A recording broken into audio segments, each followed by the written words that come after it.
We analyzed thousands of videos on TikTok and Instagram, and we found that the multi-billion-dollar food industry has launched campaigns to sway consumers by essentially paying dietitians to do their marketing for them.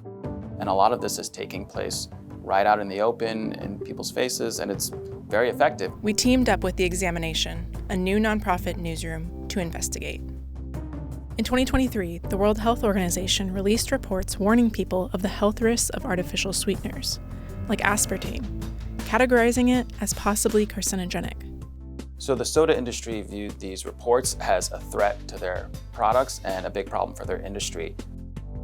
And almost immediately, you started seeing these hashtags pop up on social media on the accounts of registered dietitians. One was hashtag safety of aspartame, and in some cases, dietitians would post links to a website called safetyofaspartame.com. So when you get home, check out safetyofaspartame.com. These dietitians presented themselves as experts and tried to discredit the WHO findings. First red flag, their recommendation is based on evidence of low certainty, and it's considered conditional. But they love a good clickbait. The FDA has agreed with the WHO's conclusion that aspartame is safe. I pride myself on giving you accurate, science-backed information. What these dietitians did not make clear was that their videos were paid for by American Beverage, which is a lobbying group for beverage companies, including Coca-Cola and PepsiCo.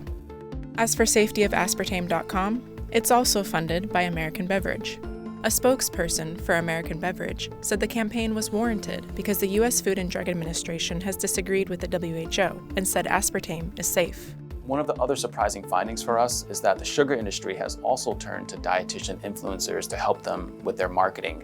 We found that the Canadian Sugar Institute, which is a group funded by sugar producers, has paid at least a dozen registered dietitians to post videos on Instagram on their behalf. This dietitian claimed giving kids candy with dinner would help them develop a healthier relationship with food.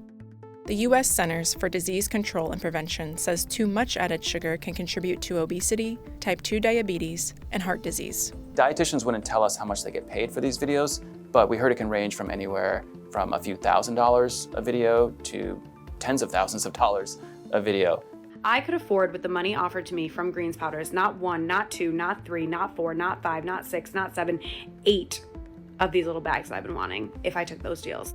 Even when creators included a paid partnership label or put hashtag ad in the caption, it wasn't immediately obvious to viewers who sponsored the videos.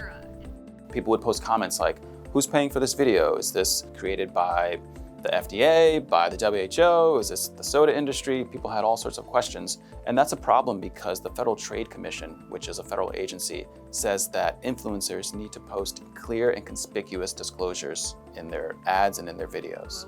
The dietitians in these campaigns said the sponsored posts reflected their personal beliefs and that they had full control over the content.